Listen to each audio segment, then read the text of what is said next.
Hello everybody, my name is Andrew Derry. I'm the principal here at the British International School of Houston. We're going to be sharing a few videos with you telling the story of the school. Just to give you a little bit of a background, we've been in Houston for 17 years and our previous campus was what you would call a traditional school. And I think you all know what that means. It was, corridors with rectangular boxes, and each box would belong to a teacher, and then the students would move from box to box. As they got a year older, they go to a different one, or if they studied a different subject, they go to a different box. And then we decided we actually need to think differently about education. We really need to reimagine everything we did, and we really needed a paradigm shift in everything to do with learning. So we worked with the whole community, and we put together our new strategic plan. And it was great because we had, over 200 members of the parent body. We had all the students involved. We had every single staff member involved. And we started to think differently about what we wanted from our school. So the first part of that is there's been a real paradigm shift from a teacher-driven model to what we call a learner-driven model. It's really from an input-driven to an outcome-driven model. So in most schools, we build things around teachers, we evaluate teachers, we build the building around what teachers need. Well, in this one, everything is built around the individual personalized needs of every single learner. And that really permeates not just the building, but everything else we do. And as we put that strategic plan together, we came up with 3 strategic goals. And they were, as I've just said, the first thing is everything we do is based on the learners and their learning. That we recognize we're developing the world's future leaders, and that everything we put in place will be the best of the best. And you'll see some of the things, some of the connections we've had for teachers and students really are the best in the world. So welcome to the Agora, everyone. This is the center of our campus. This is where everything moves through, all the students move through here. The Agora is our Greek marketplace. It's where everyone comes to collaborate, to discuss, to think about things. So this, building everything around the needs of the learners, this is the space where if our students need to video conference, or they need to research, or they need to collaborate, or they need to present, this is the space they come. This is the very center of the building. We have a time-lapse video that will be part of this. You can take a look at just some of the movement in here. It really is about building, a library around the genuine needs of the learners. Just some of the examples of the things we do here, and just so you can see that it really is about learners and learning. We no longer do teacher evaluations in the way, because typically you go in and you'd evaluate a teacher and give them feedback on their teaching. We try not to do that anymore. We give feedback on the learning instead. In fact, we wait until the teachers stop teaching. We talk to the students and then give the teacher feedback on what the learners are doing. All of our administrative offices are built that way as well. Instead of assigning offices to people, we assign offices to an outcome, to a function, and then people move around. They work in different places with different people.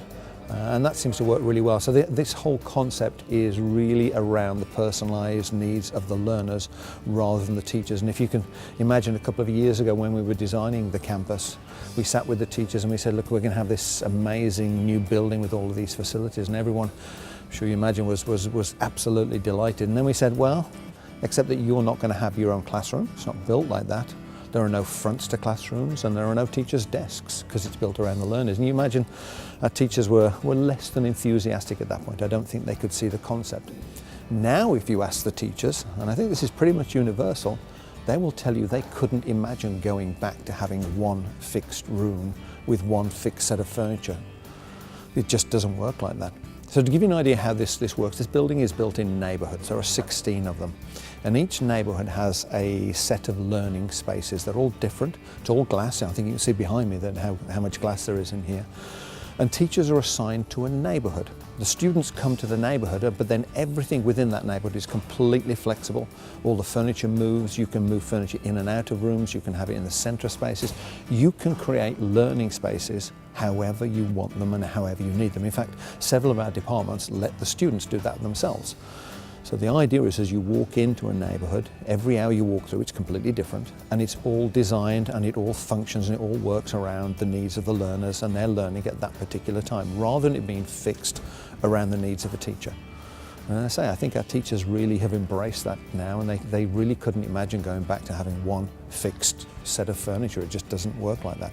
And the whole building seems to function really amazingly. We watch the children walk around and they're really engaged in their learning. They feel like they own the building. They feel like it's theirs. And I think that works very well. Now the other concept we said, if you remember going back to the strategic plan, is whatever we would do, we would do it with the best of the best. So again, focusing on the needs of our learners, we worked out how we could connect them with some of the best in the world. So the other parts of this building, we have a performing arts centre that we worked with the Juilliard School of Performing Arts on designing.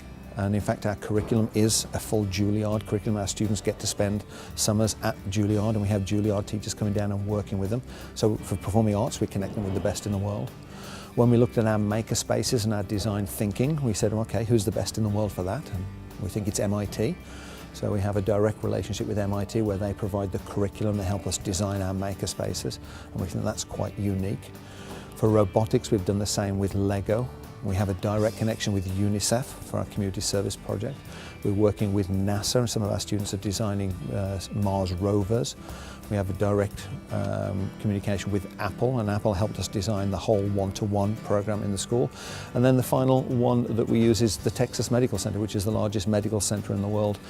We have a whole design thinking entrepreneurial program with the Texas Medical Center that I think the students really do find amazing. They get to present in front of not just the president and the CEO of the Texas Medical Center, but a lot of the leading people there. And that's part of our design thinking entrepreneurial program. And it's about connecting our students with the very, very best in the world.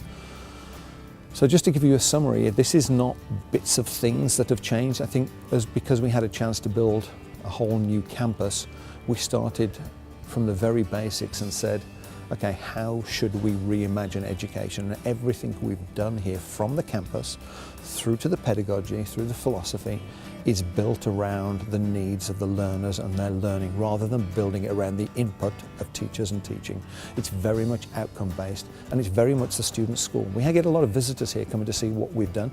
Lots of education departments from all around the world want to come and see how this building works. And everyone always comments on just how engaged the students are here. It really is quite amazing.